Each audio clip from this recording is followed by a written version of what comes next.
O propósito deste vídeo é mostrar, em linhas gerais, um pouquinho sobre a história dos cristais líquidos, a definição, o que é um cristal líquido, o que são as mesofases, a aplicação deles em mostradores, em displays, e no final tem alguns arquivos de apoio com informações genéricas sobre o estado da arte.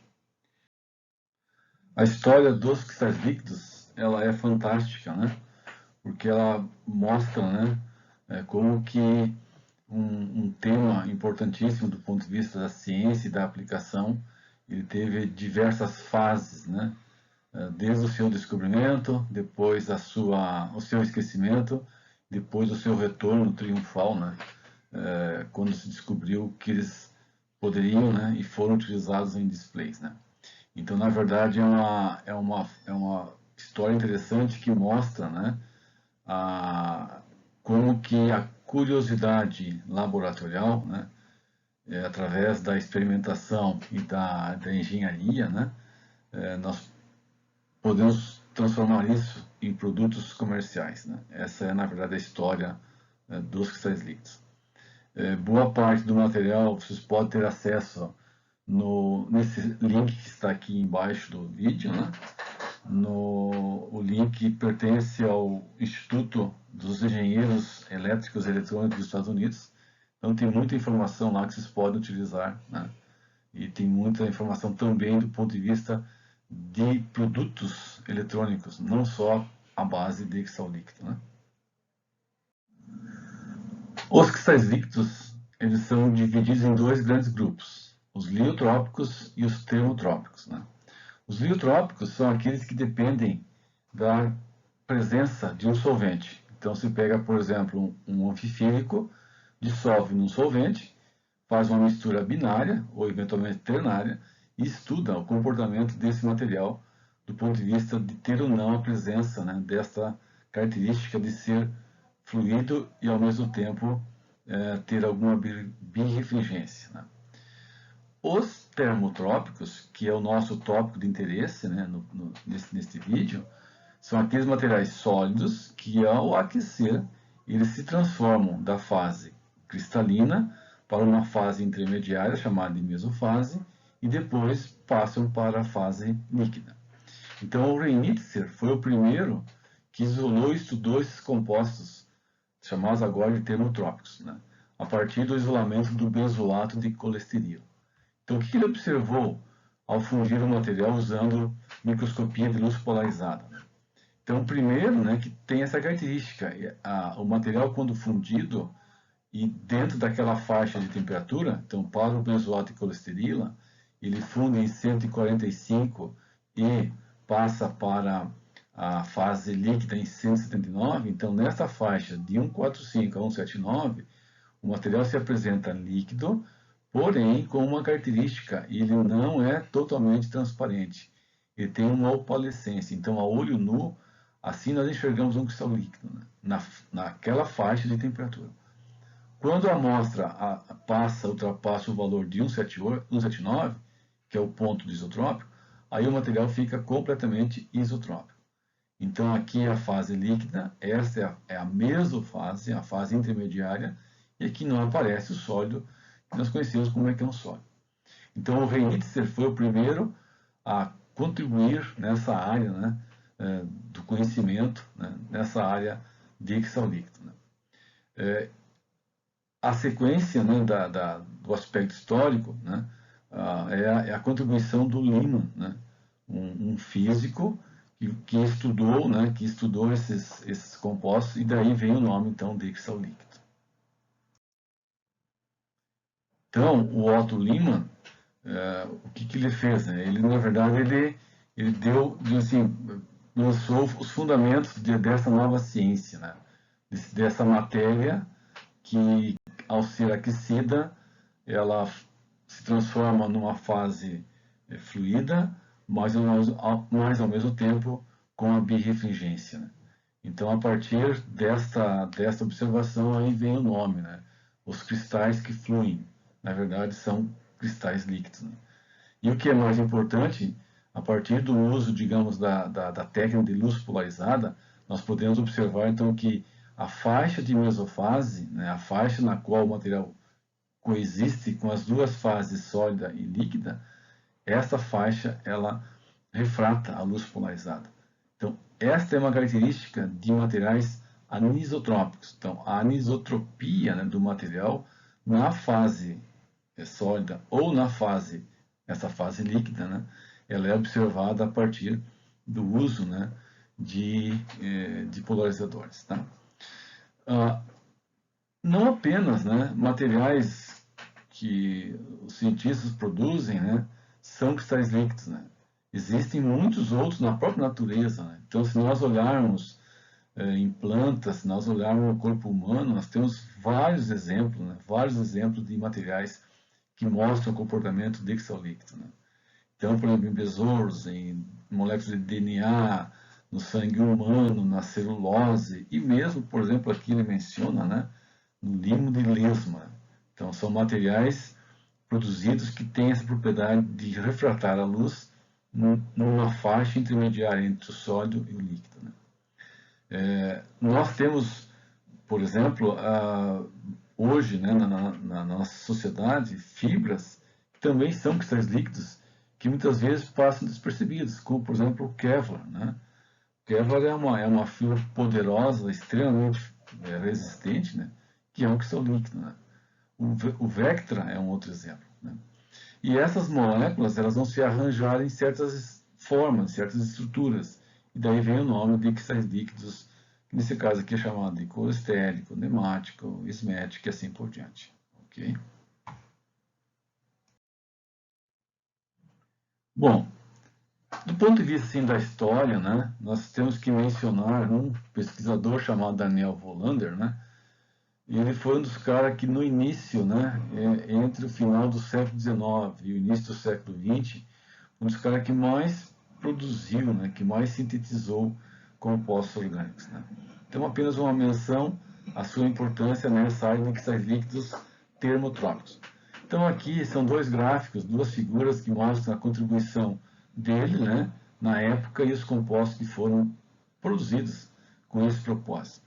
Da mesma forma, né, nós compararmos agora num período maior, numa faixa temporal maior, desde o início do século XX até o seu final, nós observamos que até aproximadamente 1970, né, a pesquisa era digamos, bem restrita, né, em termos de publicações. E ela dispara, ela cresce exponencialmente quando, aí sim, entre a década de 60 e de 70, se descobriu os efeitos, né, eletroópticos desses materiais quando confinados entre placas metalizadas, que é, na verdade, a ideia, né, a concepção do display. Então, aí dispara a produção, a síntese, né, de novos compostos com esse propósito. Os cristais líquidos termotrópicos, eles também foram classificados, né, quanto à aparência da textura da mesofase que é observada usando microscopia de luz polarizada. E esta classificação nós atribuímos a Friedel, né, um cristalógrafo francês que estudou, a partir da observação de microscopia, a textura das mesofases. Então aí vem os nomes, né? Os cristais líquidos nemáticos, os cristais líquidos esmético e os colestéricos. Então, assim, a observação da textura, como é notado aqui à esquerda, e essas três aqui à direita, né? Isso aqui depende muito da capacidade e da experiência do observador. Então, quanto mais você analisar amostras usando o microscópio de luz polarizada, mais o teu olho fica treinado. E aí, a partir então, desse treino, né, o teu olho consegue reconhecer, essa é uma mesofase tipo assim, nemática, né? Aqui é clássica mesofase, a textura que aparece, observando sob luz polarizada, né, a textura que aparece de mesofases colestéricas, que vem no colesterol. No entanto, assim, né, nós precisamos sair da textura observada e pensar como que se organiza internamente. Então, sobre duas placas de vidro, como posto aqui em cima, na figura A, B, C, é o tipo de alinhamento que as moléculas assumem, né, nesse modo de confinamento. Então, uma textura, um alinhamento homogêneo, um alinhamento homeotrópico e um alinhamento e um não alinhamento. Desta forma de organização, nós iremos enxergar esse tipo de textura, né? Nos esméticos, por exemplo, eles podem ser esméticos ortogonais, então as moléculas, essas barrinhas, né, elas representam as moléculas, então elas podem se orientar formando camadas, lamelas. Essas lamelas têm uma orientação, digamos, ortogonal ou inclinada. Então, dependendo do modo de organização, tu vai classificar em esmético A e nemático, ou esmético C, ou colestérico, e assim por diante. Então, vê que é um trabalho aqui básico, elementar, né? Então, conhecer a partir das estruturas, reconhecer o tipo de mesofase. Ao reconhecer o tipo de mesofase, tem uma ideia de como é a organização dessas moléculas no seu interior quando confinado, né, entre duas placas de vidro. É importante observar que esse tipo de orientação, né, então ele se dá exatamente naquele intervalo de temperatura da existência da mesofase, ok? Bom, os cristais líquidos termotrópicos, e aqui é uma figura genérica, né, eles têm um grau de ordem orientacional e posicional que depende da sua natureza, né? Então, vamos pegar assim, o líquido isotrópico, ele é, por natureza, isotrópico, exatamente por esta razão, ou seja, ele tem as propriedades iguais em qualquer posição, em qualquer ponto, em qualquer configuração, né? Porque as moléculas estão arranjadas ao acaso, né? Elas são randômicas. Então, se você vai medir uma propriedade elétrica ou magnética ou óptica de um líquido isotrópico, essa propriedade é a mesma. Então você não tem anisotropia, né? É essa a questão, né? Então, o líquido isotrópico é aquele que tem as mesmas propriedades em qualquer ponto. Bom, o outro extremo é o cristal. Então, o cristal agora é totalmente ordenado. Então, ele tem uma anisotropia própria, né? Por quê? Porque ele tem uma ordem. Então, muitos cristais, né, dependendo da sua estrutura cristalina, eles são, por natureza, anisotrópicos, né? Muitos cristais. Tá? Então, o que o cristal líquido adquire quando ele se forma? Ele adquire uma propriedade do líquido. Qual é? De ser fluido. Mas ele traz junto uma propriedade do sólido. Qual é a propriedade do sólido? De ser anisotrópico. De ter uma diferença de comportamento quando observado, dependendo da orientação. Então, se você tem uma medida óptica, uma medida elétrica, uma medida magnética, e o material é um cristal líquido, então, dependendo da orientação desse material, a resposta é diferente. Então, tu tem um comportamento anisotrópico, né? E aí nós vamos classificar, então, dependendo desta estrutura, né, sendo nemática, esmética ou sendo colunar, o que nós temos? As ordens orientacionais presentes para os nemáticos. Então, as moléculas são representadas na forma de bastões, não bolinhas, né, bastões. Veja que se fossem bolinhas, eles não seriam cristais líquidos, né? Então, o cristal líquido tem que ter uma forma. E, em geral, essa forma tem que ser uma forma anisométrica. Anisométrica, quer dizer, a razão entre, digamos, comprimento e largura não pode ser 1, né? Porque aí ficaria uma forma simétrica, ficaria uma forma simétrica no sentido da mesma distância, né, de comprimento e largura, comprimento e profundidade, né? Então não pode ser esfera, não pode ser uma substância que tem essas grandezas, né, geométricas iguais. Então uma barrinha, uma caneta, um tubinho pode se comportar como sendo um cristal líquido. Então o nemático tem uma ordem orientacional, os esméticos têm ordem posicional. Vejam que agora nessa direção aqui, digamos do eixo X, tem uma ordem que predomina formando essas camadas, que pode ser mais ou menos inclinada, né?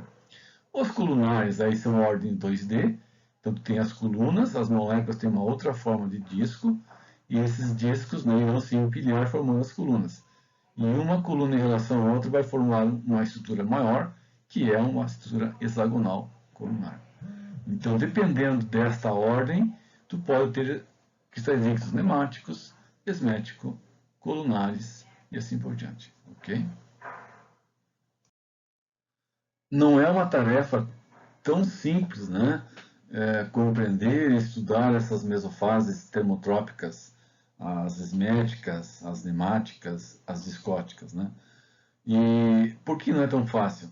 Porque as mesofases, por exemplo, as nemáticas e as esméticas, elas dependem muito da forma da molécula, das interações que acontecem, e mais especificamente, as esméticas, elas se dividem, né, em várias, né? As esméticas ortogonais, aqui à esquerda, e as esméticas inclinadas à direita. E aí, dentro desse conjunto de mesofases estratificadas ou lamelares, muitas aparecem. Então, por exemplo, as esméticas ortogonais A, B e as esméticas inclinadas, né?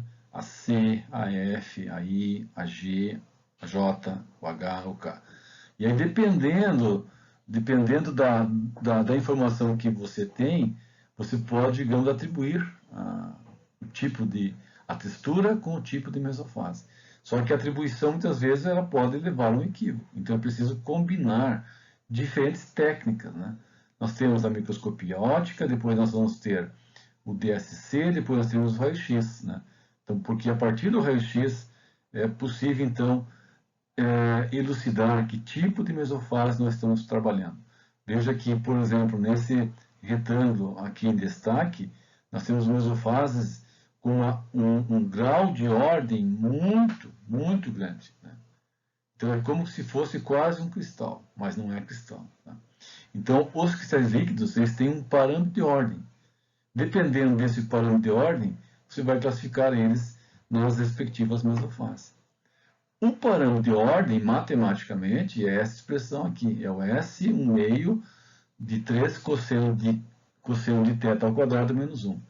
Esse cosseno, então, é a dependência angular que tem as moléculas frente ao eixo de referência aqui no eixo Y. O eixo de referência é chamado diretor da fase. O que é o diretor da fase? É um eixo imaginário que nos dá uma orientação preferencial das moléculas. Então, por exemplo, na nemática, o diretor aqui, por exemplo, na nemática, ele tem uma orientação média em relação ao eixo Y. Então, tem aqui uma ordem orientacional. Na média, as moléculas estão orientadas nessa direção. Quando você olha as moléculas numa mesofase esmética A ou esmética C, por exemplo, então na média, né, a esmética A, tu tem as moléculas, algumas inclinadas à direita, algumas à esquerda, outras não. Então, na média, esta molécula tem uma orientação que é ortogonal, na média, né?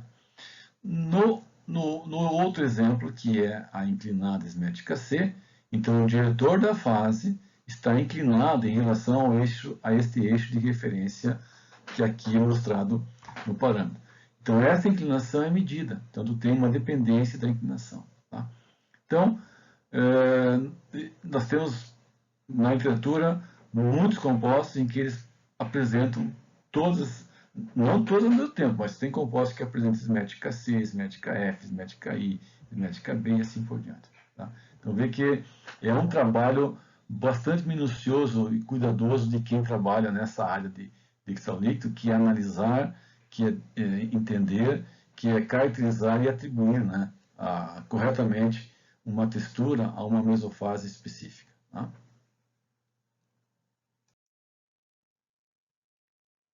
Bom, as colunares, né, elas se dividem agora em hexagonais, retangulares e cúbicas. Então, as colunares são um exemplo um pouquinho diferente da estrutura molecular, porque são moléculas que têm uma forma de disco, né? Então, tu imagina os discos que eles vão se empilhar formando colunas. E essas colunas irão se agregar, formando hexágonos, né? Formando estruturas tetagonais, oblíquas e assim por diante. Então, veja que aqui nós teremos agora um novo conjunto de mesofases com textura completamente diferente, né? Então, a caracterização fica mais complexa ainda. Por isso que o auxílio do raio-x é fundamental, né, para decidir, a partir dos índices de Miller, né, a atribuição correta, a indexação correta dos índices de Miller te permite, então, assegurar, a mesofase é colunar hexagonal, ok, ou pertence ao grupo pontual C2/M, assim por diante. E uma terceira classe, que eu não vou mostrar aqui, né, por falta de tempo, que são as mesofases polares ou bananas, né? Então, é uma outra classe de cristal líquido que tem um comportamento muito particular deles, né, em função da sua forma, que é a forma de banana. Tá? A origem do termo calamítico, que nós vimos numa lâmina anterior, né, deriva, né, então, da história da mitologia grega. Né? Então, conta a história grega que dois competidores, né, dois nadadores, Carpos e Cálamos, estavam competindo e, por infelicidade, o Carpos se afogou. Né? E na sua tristeza muito grande, o Cálamos também se afoga. Né? Então, em função desse evento triste, né, a sua alma, digamos assim, foi transformada, né, em juncos. E esses juncos, né, quando nós olhamos assim nos banhados, nos açudes, nas lagoas, né, são estruturas orgânicas que se erguem, né, e que eles têm uma certa orientação. Então, essa estrutura orgânica é na forma de bastão. Então, uma molécula calamítica é aquela que tem a forma de bastão. E aí se assemelha, então, aos juncos. Só que os juncos, né, eles estão fixos no solo, mas eles se movem. Então, eles têm uma certa liberdade, e aqui é liberdade rotacional. Quer dizer, o vento é o agente externo que faz esses juncos se moverem para um lado e para o outro. Mas eles têm uma orientação. Então, um cristal líquido calamítico é exatamente isso, né? É aquela molécula orgânica que tem uma forma, e essa forma é uma forma de bastão. É um bastãozinho, é uma caneta e assim por diante. Então, daqui vem o termo cristal líquido calamítico. É todo aquele composto orgânico que tem uma mesofase e cuja forma da molécula se assemelha a um bastão. Ok?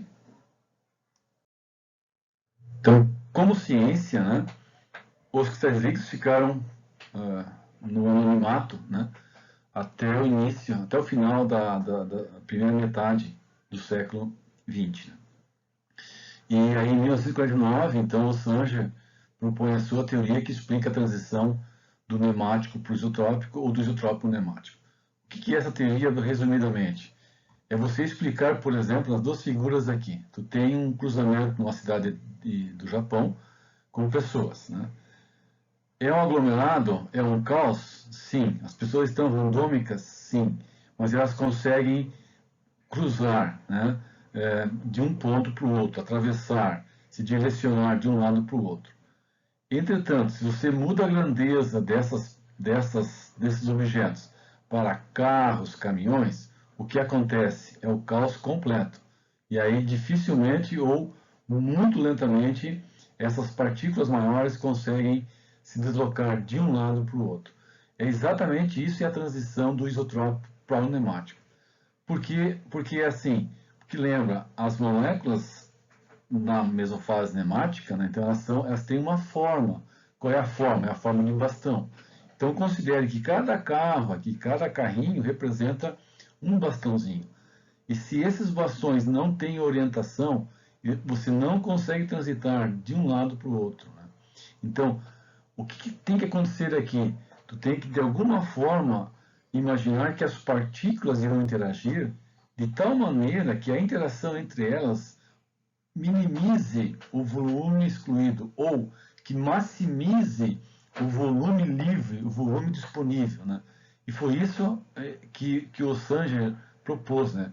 Ao atribuir então um segundo coeficiente virial, chamado de B2, e esse coeficiente, então, na verdade, representa ou indica o potencial interação entre as partículas, né? E aí você consegue imaginar, né?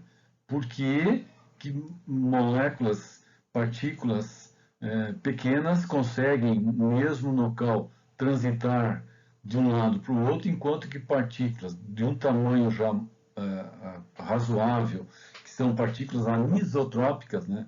Elas não conseguem transitar de um lado para o outro se você não impõe a elas uma condição, e essa condição é minimizar o seu volume excluído. E depois, assim, né, a partir então da metade do século XX, a ciência dos cristais líquidos ela renasce, né?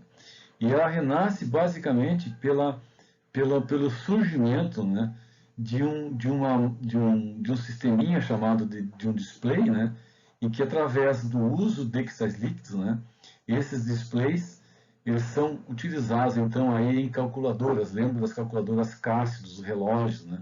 Então, relógios em calculadoras tinham display de cristal líquido. E esses displays, né, eles foram primeiramente montados na RCA. A RCA era uma empresa, né, a Radio Corporation of America, ela pertencia, né, era uma unidade que pertencia à General Electric, né? Só que aí a política antitrust dos americanos fracionou, então ela saiu da General Electric e aí ela ficou isolada, né, trabalhando nessa área de eletrônicos. O mais cruel para a RCA, né, é que eles não acreditaram no potencial do display no futuro, né? E aí eles, se você ler a história, vocês vão enxergar isso, né? Outras empresas, em particularmente os alemães, né, e os japoneses, eles acreditaram no potencial dos cristais líquidos, né? Por isso que tem, né, a história conta essa parte que é, digamos assim, é o aspecto em que é preciso às vezes acreditar numa ideia, né? E essa ideia se mostrou extremamente interessante e extremamente lucrativa, né, para as empresas que se sucederam, né? Então, um pouquinho mais da história, né? Na década de 60, a RCA ela produziu então os displays que espalhavam a luz no modo dinâmico, né, de cristais líquidos. Só que na época não existiam cristais líquidos à temperatura ambiente. Então, talvez por aí se entenda o certo descrédito dessa nova tecnologia do ponto de vista comercial. Depois, nós vamos encontrar aí na história, né, o uso de base de Schiff, né, para formar misturas eutéticas que pudessem trabalhar, digamos, a temperatura ambiente, né. Depois nós vamos olhar a questão de outros pesquisadores aí mais na área física da contribuição do Meyer, né, da Patrícia Gladys, do Macmillan, né, do Chandrasekhar, né, e do Salp. Cada um tem uma contribuição importantíssima, né, do ponto de vista da compreensão, né, dessa nova ciência. E por fim, em 91, o De Gennes, então, ele é agraciado, né, com o prêmio Nobel, quando ele lança, né, a teoria Landau-De Gennes, né, que dá uma descrição sobre o comportamento das fases líquido-cristalinas e as suas transições, né? Então, mais ou menos essa é uma história que é importante, sempre nós temos assim conhecimento, entender um pouquinho como se dá o avanço de uma ciência. Tu tem indas e vindas, às vezes os resultados não são tão significativos, mas acho que não desistir, né, é a chave, né, é a chave. Uma das razões, então, que se imagina, né, por que a RCA não acreditou nos displays que eles tinham inventado, foi o fato de que as moléculas não eram estáveis, né, e elas não eram na temperatura ambiente cristais líquidos. E aí isso não tem como ter um display em que a temperatura de funcionamento é acima de, sei lá, de 50 graus. Né? Você não vai usar um relógio, um display no braço com uma temperatura acima de 50 graus. Ou num painel de carro, ou numa TV. Mas em 1933, a equipe do químico George Gray, na Inglaterra, eles desenvolveram uma nova classe de cianobifenilas, né, que apresentavam a mesofase nemática na temperatura ambiente. Além do mais, né, essas moléculas tinham anisotropia dielétrica positiva e uma birefringência muito forte. Né? Isso quer dizer o quê? Que essas duas características são ideais, né, para a montagem de um display. Né? E aí, claro, Esses materiais eles foram patenteados, né, pelos alemães, né, e a partir dessa proteção, né, desse conhecimento, se tornaram líderes, né, no mercado mundial de fornecimento de materiais pneumáticos. Né.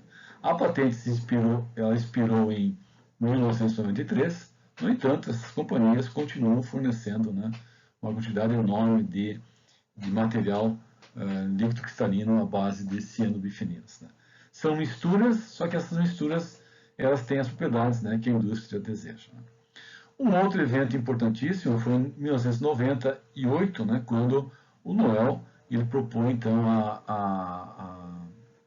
o uso de materiais ferroelétricos, né, cristalínicos ferroelétricos em display usando as mesofases quirais Smet KC. Né. Hoje em dia a indústria, né, de display, né, ela tem uma boa parte em cima de pneumáticos, né. Então você quadro aqui tem umas informações que são, certamente elas mudam com o tempo, né, mas nós temos então display de pneumáticos torcido, matriz ativa, né, e matriz não ativa. A maior parte é matriz ativa. Né. E existe agora, né, uma outra possibilidade, né, de produção em grandes áreas, né, que são os materiais cristais líquidos dispersos numa rede polimérica, né, que é chamado PDLC. Então agora são alternativas, né, que nós temos de ver a aplicação direta desses compostos, né, em dispositivos, em produtos, né, do nosso dia a dia. Né.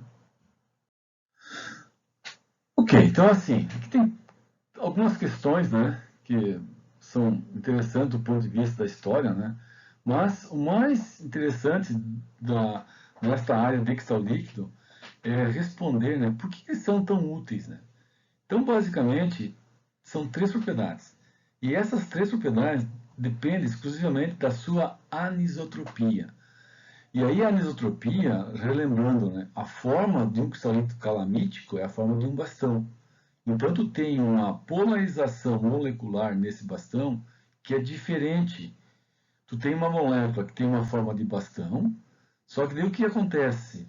Esse bastão, ele tem uma polarizabilidade maior na direção do eixo molecular maior e uma polarizabilidade menor no eixo menor, né? Então, considerando que a molécula tem uma forma, né? Então, tem uma forma de bastão, olha só. Se você pensar que seja isso aqui a forma da molécula, tá? E ela tem um dipolo, no caso é o grupo ciano.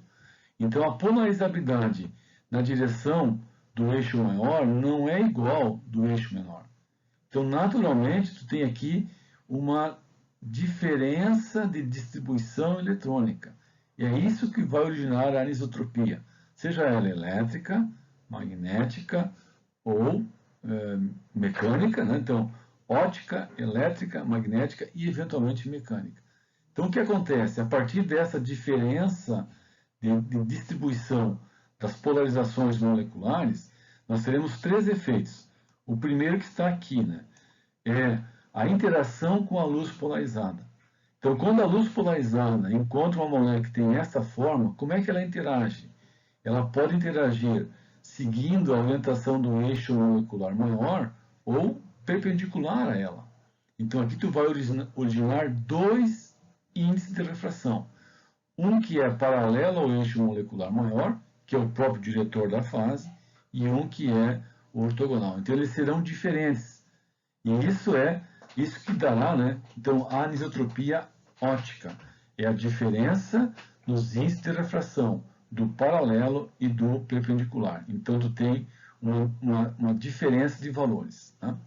O segundo é que, em função da sua forma de bastão, essas moléculas elas tendem a se alinhar quando próximas a uma superfície. Né? Então, quando você pega uma superfície de vidro e trata ela com algum material polimérico, um polímero, deposita um filme, sobre esse filme você adiciona um cristal líquido, o que acontece com essas moléculas? Elas tendem a se alinhar, preferencialmente seguindo as orientações da fibra do material polimérico. Então, isso é interessantíssimo porque você vai confinar as moléculas na forma de bastão num arranjo, numa configuração exclusiva, né? Em que todas elas ficarão mais ou menos paralelas, né? E aí vem a terceira propriedade, que aí é definitiva para a aplicação, que é a questão da reorientação desse ordenamento molecular frente ao campo elétrico.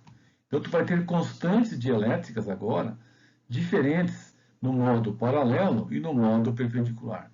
Ora, se você imaginar, né, que a molécula tem uma resposta ao campo elétrico, então você pode controlar essa resposta. E é exatamente isso que o display faz, né? Então, como ele tem uma qualidade que tem no seu interior uma molécula cuja forma é bastão, e essa molécula tem uma capacidade de se reorientar, então, dependendo da intensidade desse campo elétrico, você vai controlar a constante elétrica, né? Porque ela é diferente no sentido paralelo e no sentido perpendicular. Tá? Então, são essas três propriedades fundamentais, né, que derivam da anisotropia. E são essas três que são utilizadas em um display de cristal líquido. Então, um pouquinho mais, né, da história, dedicando aqui um tempo para esse grande químico, professor George Gray, né, que trabalhou em Hull. Aqui, na verdade, ele mostra, então, dentro de um recipiente, o cristal líquido, os nemáticos, os cianobifenilas. Olha a aparência dele na temperatura ambiente, ele é opalescente, é tipo um leite, né? E o produto, né, tecnológico, que é uma calculadora. Então, a equipe dele sintetizou uma classe de compostos, que são aqui as misturas, né, dos nemáticos, chamado do E7, né? Então, são 4 compostos, cada um tem uma faixa de temperatura, a quantidade de cada um, e basicamente eles usaram, né, para calcular a temperatura de transição da mistura, a equação de Schrödinger-Van Laar, né? Que é uma equação que dá uma relação entre o quanto tu precisa de um e de outro com base nas entalpias das transições, né? Essas misturas, chamadas de E7, né, elas têm uma característica, né, que, olha só, né, no caso do E7, ela trabalha de menos 10 até mais 60. Então, é uma faixa de 70 graus que a mesofase nemática existe. Aí o display mais simples é aquele preto e branco. Então, aqui estão as duas placas de vidro, né? Tu tem um material polimérico de alinhamento, tem uma superfície metálica, tu tem os contatos, tu tem os transistores, né? E é feito aqui uma técnica da laser, uma serigrafia, são feitos cortes, os cortes que são feitos, eles são, tipo assim, canais, né? E nesses canais você insere o cristal líquido. Então, cada canaleta aqui, cada canalzinho, ele é controlado eletricamente com transistores, né? Então, dependendo da intensidade do campo elétrico, a molécula aqui se alinha ou não alinha ou não alinha. E aí, na parte superior do display, tem um polarizador e na parte inferior tem outro. Então, quando a molécula alinha e desalinha, ela permite que a luz passe ou não passe. Então, tu tem, na verdade, o efeito claro-escuro, né? Então, para formar o número 5, ok, o número 5 precisa de uma barrinha, digamos. O número 5 é essa barrinha aqui, essa barrinha ativada, esta, digamos, e esta, né? Então, você vai ativar 1, 2, 3, 4, 5 barras. Então, se cada barra é controlada eletricamente, então tu tem a formação da imagem. Então, esse foi, né, o ponto de partida, né, para a construção, né, dos displays à base de cristal líquido, né? Então, George Gray foi o cara, né, que possibilitou o surgimento das telas planas, né, que estão presentes em produtos do nosso dia a dia que nos fazem muito bem, como é o caso, sei lá, de um celular, da tela de um laptop, ou de um computador, ou de um painel de carro, e assim por diante. Então, a ele, né, nós devemos essa homenagem, né, pela sua contribuição, da sua equipe, né, para dar a fundamentação, né, a base, né, para essa ciência que hoje impacta enormemente as nossas vidas, né. Então, assim, falando um pouquinho sobre os cristais líquidos, né, na sua infância, né, e aí nós vamos olhar quais são as propriedades que interessam para nós de um cristal líquido ou de uma mistura. Então, percebo que são vários itens que são considerados, né. Ponto de clareamento, ponto de fusão, birrefringência, anisotropia dielétrica, as constantes elásticas, porque o material tem que responder ao campo elétrico, né? A viscosidade, que é a questão de fluir, né? E isso tem impactos, né? Então, aí, em quais propriedades do dispositivo? A faixa de temperatura, o brilho, a proporção de contraste, o ângulo de visão, a voltagem de operação e o tempo de resposta. Então, a amostra, o cristal líquido, uma mistura, essa mistura tem que, de alguma forma, responder convenientemente a essas questões, né? Desde a propriedade da mistura quanto a propriedade do dispositivo.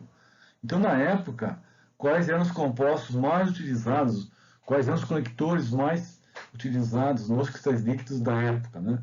Então, nós temos aqui os azocompostos, as bases de Schiff, os estilbenos, os ésteres, os tolanos e os azoxi, né? E aí os problemas associados a cada um, né? Então, à medida que o material era submetido ao campo elétrico, ao uso rotineiro, problemas começam a aparecer, né? E esses problemas eles vão deteriorando a qualidade do cristal líquido e, por consequência, a resposta que ele dá, especialmente durante a fase de uso, né? Essa resposta ela fica abaixo do esperado e aí o display começa a perder ou brilho, ou contraste, ou mesmo até a ruptura completa, né? Então, esse foi um problema sério, né, que a indústria teve que, de alguma forma, contornar com a síntese, né, de novos compostos cristais líquidos calamíticos, né? Então, hoje nós temos agora, nos modernos, os cristais líquidos à base, né, à base de flúor, né? Então, se vocês olharem aqui à direita, no canto inferior, uma nova classe de materiais fluorados, né, que são muito mais resistentes, né, e que não apresentam aquelas dificuldades mostradas anteriormente, como hidrólise, como decomposição pela luz e assim por diante. Então é uma nova classe, né? É uma nova classe de compostos calamíticos que tem agora na sua estrutura os átomos de flúor, né? Dependendo de cada posição, né? Então, nós entramos para uma área chamada dos cristais líquidos superfluorados, né? que é a classe atual, né? Usada em displays de cristal. E assim, são misturas, tá? São misturas. Na verdade, não são, não é uma única molécula que está presente no display, mas na verdade um conjunto delas, tá? A forma molecular que as moléculas apresentam é importantíssimo para a nossa compreensão do fenômeno de cristal líquido e a sua utilização em display. Então, aqui como exemplo, uma esfera achatada formando uma partícula chamada de oblato, um esferoide, né, na forma de disco, e essa aqui, o achatamento se dá de uma outra maneira, formando um objeto tipo uma bola de Rubik, né, que é o prolato. Aqui para nós é importante, é essa aqui, que é a forma de um bastão, né, e aí nós vamos enxergar aqui na forma do bastão, tu tem um eixo molecular maior nessa direção vertical e um eixo molecular menor na direção horizontal. As duas formas irão constituir os cristais líquidos, calamíticos, que é esse último aqui, e esse do centro, o oblato, irá gerar os cristais líquidos que nós conhecemos como sendo discóticos, né? Então, isso é importante na concepção, né, na ideia de mesofase e como ela se estrutura. Então, os calamíticos e os discóticos, né? Então, os compostos, os cianobifenilas, eles são ideais para nós compreendermos, né, como que essas moléculas respondem ao campo elétrico.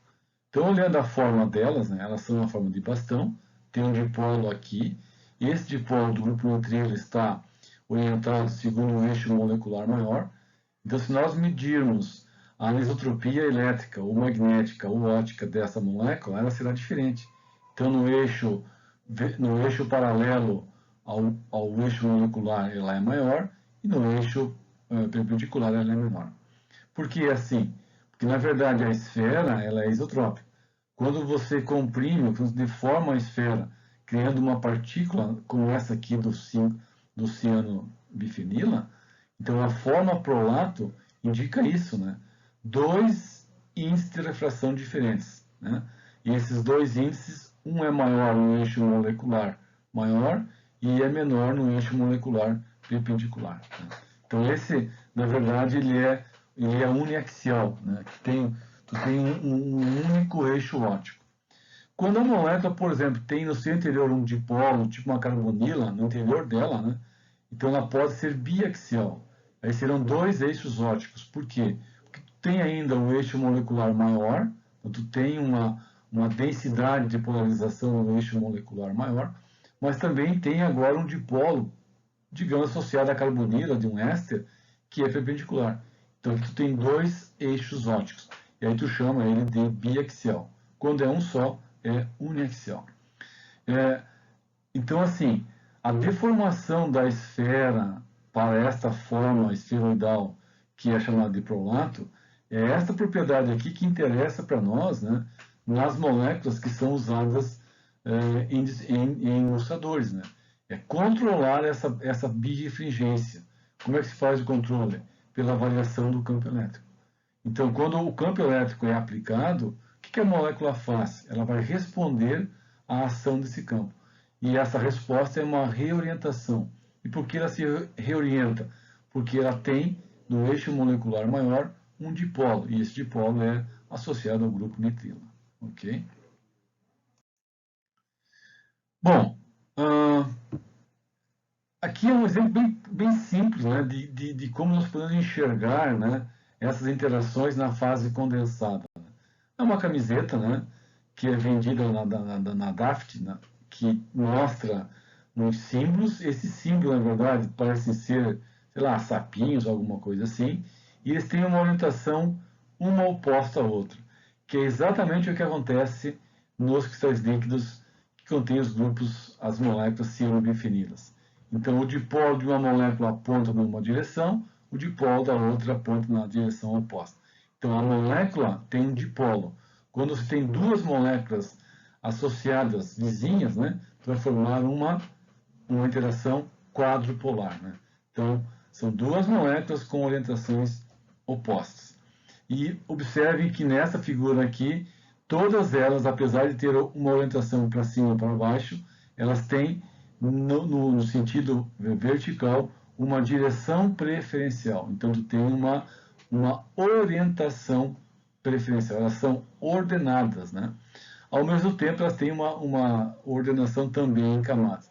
Então, parece que esse desenho aqui representa uma estrutura esmectogênica do tipo A. Então, é só uma brincadeirinha, né, de coisas que nós enxergamos no nosso dia a dia que a gente pode correlacionar com as mesofases, né, líquido-cristalinas, né?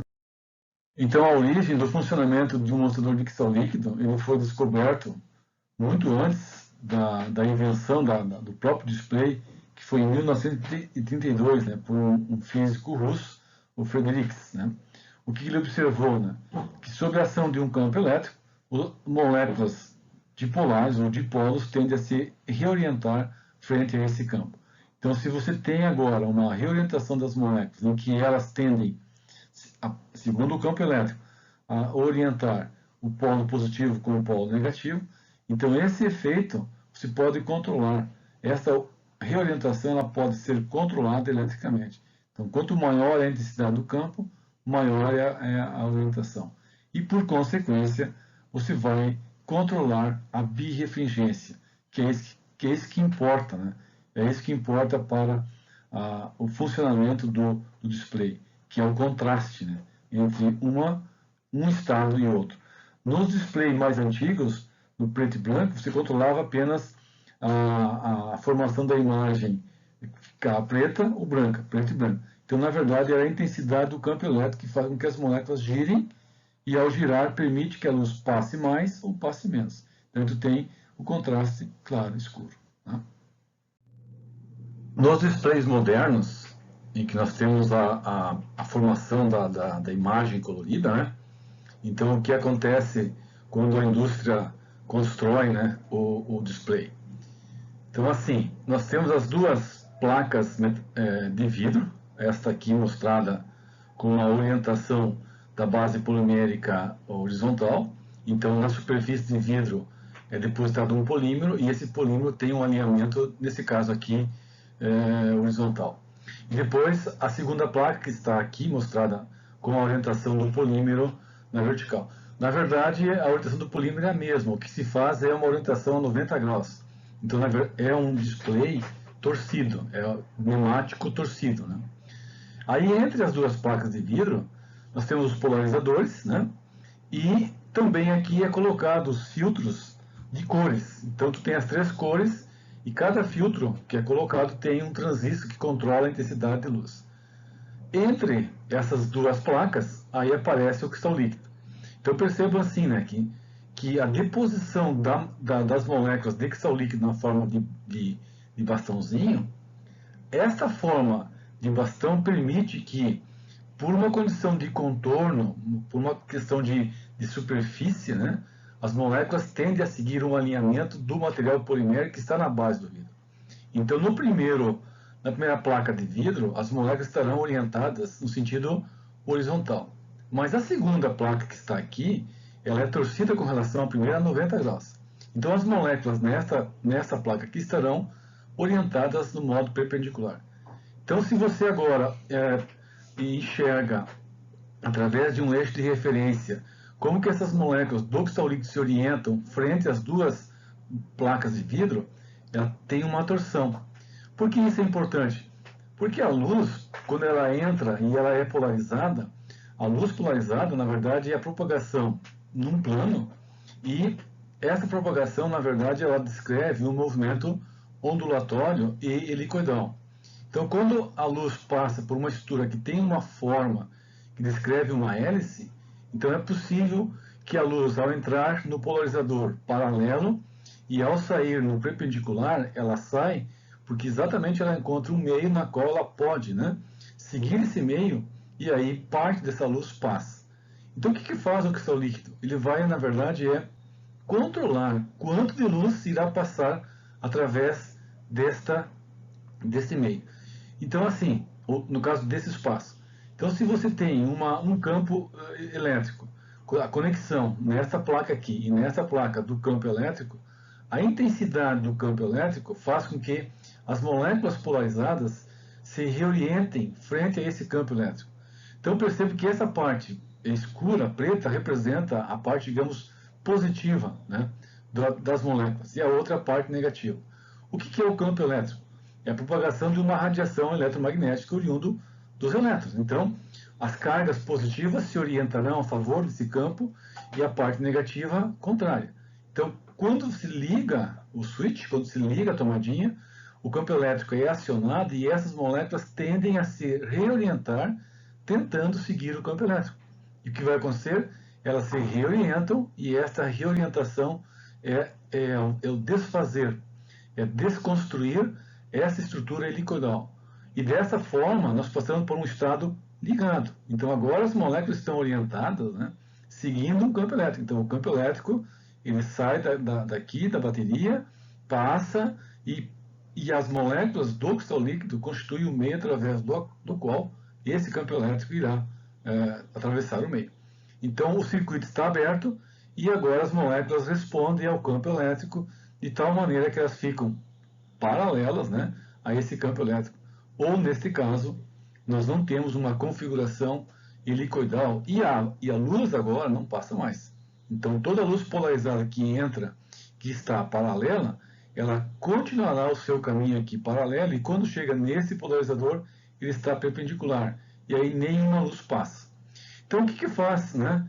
Qual é o princípio, então, básico do display? É permitir a aplicação de um campo elétrico de intensidade variável, de tal maneira que essa reorientação também seja variável. Então, se pode ter um estado completamente escuro ou completamente claro. Se tu tem agora filtros de cor, né? Então, cada filtro de cor tem um controle elétrico, então cada filtro de cor permitirá que parte dessa radiação eletromagnética também passe, gerando assim as imagens coloridas, né? Então tu tem um estado completamente branco e um completamente preto. Esses são os estados ortogonais 90 graus. Agora, como se pode controlar a intensidade do campo elétrico através dos transistores que nós temos, aí na verdade nós teremos a formação das cores, né?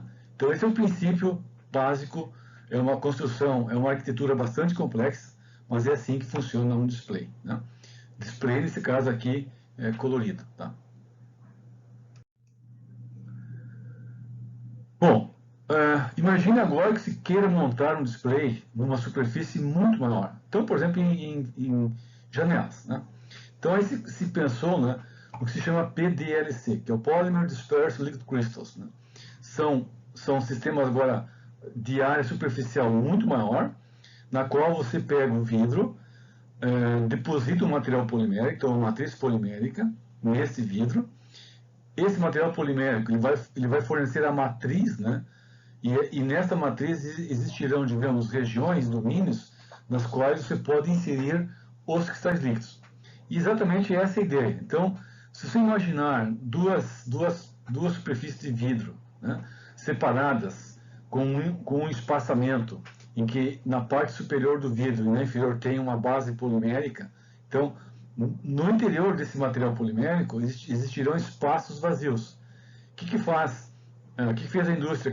Como é que pensou a construção de um display de área maior?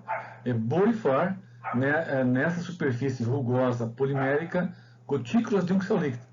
Então, aí essas gotículas são formadas por materiais por dielétricos, que são as moléculas calamíticas. Quando elas se orientam, elas irão formar um quadrupolo. Só que na gotícula, a orientação das moléculas na gotícula ela é homogênea, mas entre as gotículas você não tem uma orientação preferencial. Então, quando a luz passar por uma superfície como essa aqui, a luz será dispersa. E essa dispersão, na verdade, faz com que você tenha uma aparência de uma superfície fosca, com pouca visibilidade. Quando você liga o campo, o que acontece com as gotículas? Elas são formadas por moléculas dipolares, por dipolos, né? Então esses dipolos eles vão de novo se reorientar. E aí assim, cada gotícula macroscopicamente tende a girar sobre o seu próprio eixo, se orientando segundo a intensidade do campo elétrico. E nesse caso, então, agora a luz passa e não passa, né? Então, tu tem o sistema desligado e o sistema ligado. Então, esse é o princípio, né, das janelas inteligentes. E ela é feita a partir, digamos, dessa arquitetura, dessa configuração dos materiais, ou, no caso, da configuração do display de grandes superfícies, de grande área. Então, para esses casos, né, nós temos são os efeitos de superfície ou de ancoramento que definem, né, a qualidade desse novo display com uma dimensão maior. Aí é claro, né, o cristal líquido ele estará contido naquela gota. A gota de cristal líquido tem diversas configurações. Ela pode ser radial, axial, bipolar, concêntrica, que representam, então, esses 4 desenhos representam os possíveis estados, né, os arranjos dessas moléculas que têm uma forma de bastão. Então, você imagine que cada gotinha tem essa estrutura. Não importa se ela é radial, se ela é axial, se ela é bipolar, não importa. O que importa é que cada gotinha é constituída por moléculas polares, por dielétricos, e esses dielétricos eles respondem ao campo elétrico. Então, a passagem da corrente elétrica de um lado para o outro irá, digamos, induzir uma reorientação dessas gotinhas. Então, tu tem, na verdade, uma possibilidade de a luz passar completamente ou de ela ser refratada de maneira irregular. E aí tu vai criar, então, digamos assim, uma imagem, né, de superfície fosca ou de superfície translúcida ou totalmente transparente. Então, esse é o princípio básico, né? É a ideia de que essas gotículas elas têm um efeito de resposta, né, ao campo elétrico.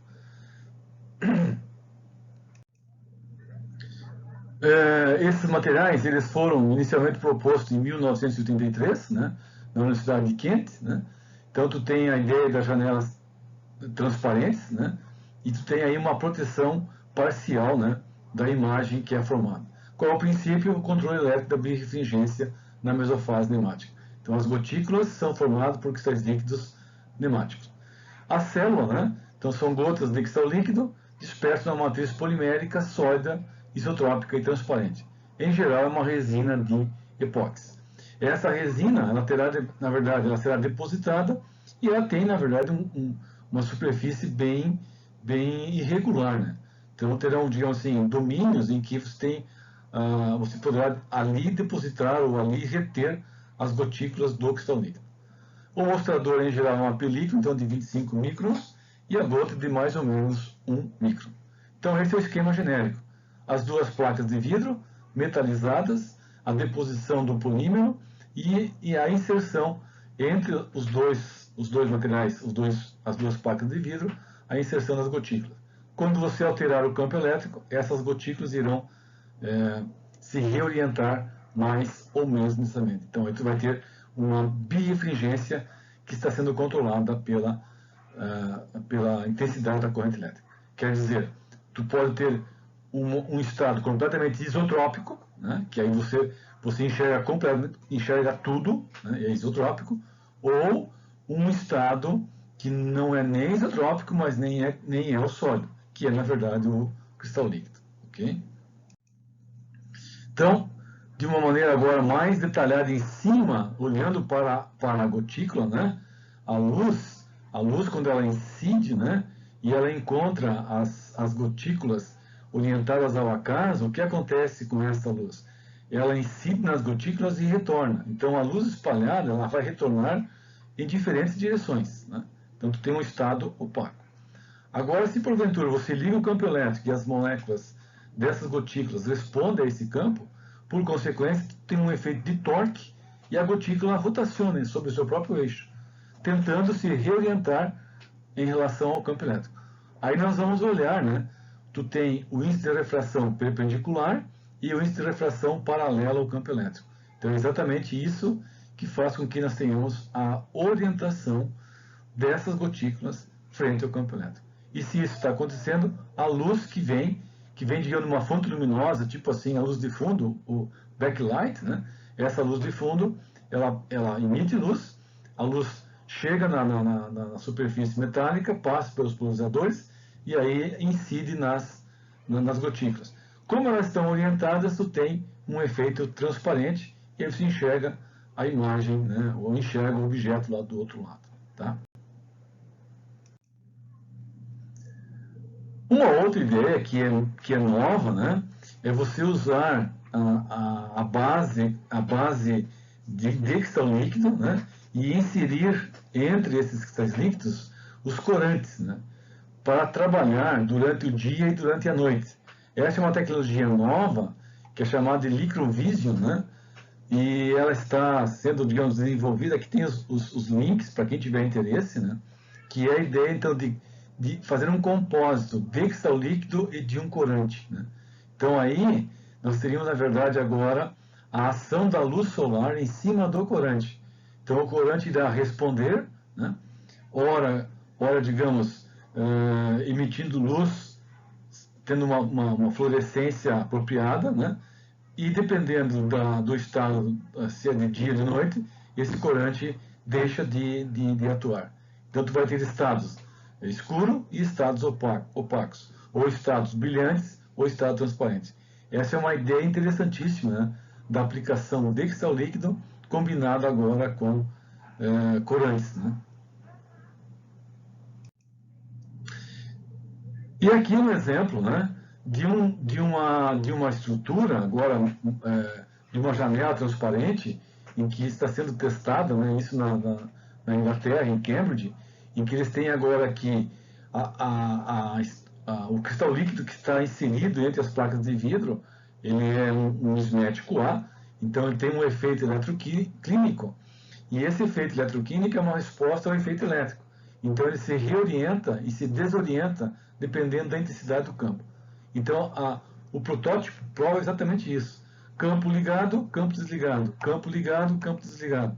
Quando liga o campo, as moléculas se alinham e a luz passa. Então tu enxerga lá do outro lado.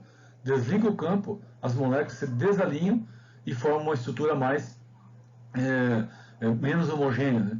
Então tu tem um desarranjo da estrutura molecular, as moléculas irão, digamos, elas têm uma orientação perpendicular, mas num sistema que está desligado, o que elas fazem? Elas ficam inclinadas um pouquinho à direita, um pouquinho à esquerda, ou no centro. Então, na média, tu tem uma estrutura que está desorientada, né? E aí, a luz ela é refratada mais e ela passa menos. Então, tu tem essa aparência opaca, né?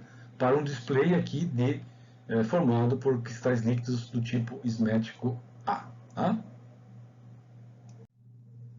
Por fim, para mostrar, né, a potencialidade das janelas inteligentes, na série do Netflix Lie to Me, em que o ator Tim Roth ele atua, né, como um psicólogo, ao mesmo tempo sei lá, um policial, em que ele tenta desvendar a partir da fisionomia das pessoas se estão mentindo ou não, né? Então ele tem um escritório, né? E no escritório, na parte central, ele tem um cubículo, né? E esse local aqui, ele é cercado por janelas de vidro. Então ele leva a pessoa que ele quer conversar para o seu interior e lá dentro, digamos assim, na intimidade, para não expor essa pessoa aos demais, ele liga a luz. Na verdade, a luz, quando ele liga, é o seletor em que tu tem a janela transparente e opaco. Transparente e opaco. Então, quando ele liga, aqui tem que ver, né? Aqui ela fica transparente. Quando ele desliga esse seletor, ela fica opaca. Então, esse é um exemplo, né, clássico do uso de materiais poliméricos em grandes superfícies, né? Então, que são as janelas inteligentes, nesse caso aqui, material polimérico contendo cristal líquido na forma de gotículas dispersas por ele. Né? Um pouquinho sobre o mercado. Eu tenho algumas informações, mas assim, o mercado é muito difícil se conseguir as informações, digamos, precisas, porque é tudo vendido, né? Mas aqui eu consegui algumas ideias, eu tenho 2 ou 3 lâminas sobre isso, né? Então, o mercado de utilização dos materiais dos cristais líquidos, né, do ponto de vista global. Claro que agora aqui é uma estimativa que foi feita antes da pandemia, então é complicado. Mas assim, mostra quais são as áreas, né, que mais utilizam os mostradores de cristal líquido. Então, claro, os eletrônicos e os elétricos, o setor aeroespacial, né, e o setor biomédico. Então, são as principais áreas em que nós temos a aplicação direta desses compostos, né? E globalmente, né, o consumo, né, desses compostos, quer dizer, na verdade nós temos um consumo muito pequeno. Claro, está aumentando, né, na América do Sul, mas majoritariamente o que nós temos? América do Norte, sem dúvida, e onde é que está a China aqui? Está aqui, né? Europa e China, que é o tradicional. Então, os 3 grandes assim, mercados, né? A China, os Estados Unidos e a parte europeia. Tá? Então, pessoal, essa é uma ideia bem simples de cristal líquido, né? Aqui está o símbolo do Lasome, e esse aqui é um anelzinho, representa o anel da isoxazolina. Isso aqui é uma arte da minha ex-aluna doutora, que está trabalhando nas tintas Killing, se não me engano, né? Então ela fez essa arte e ficou muito bonita. Eu carrego isso aí como exemplo nos seminários. Então eu espero que vocês tenham aproveitado uma boa parte desse assunto Ele é muito extenso e tem muito conhecimento, mas essa é a ideia e eu fico à disposição de vocês para tirar dúvidas e eventualmente discutirmos sobre o tema de maneira mais aprofundada.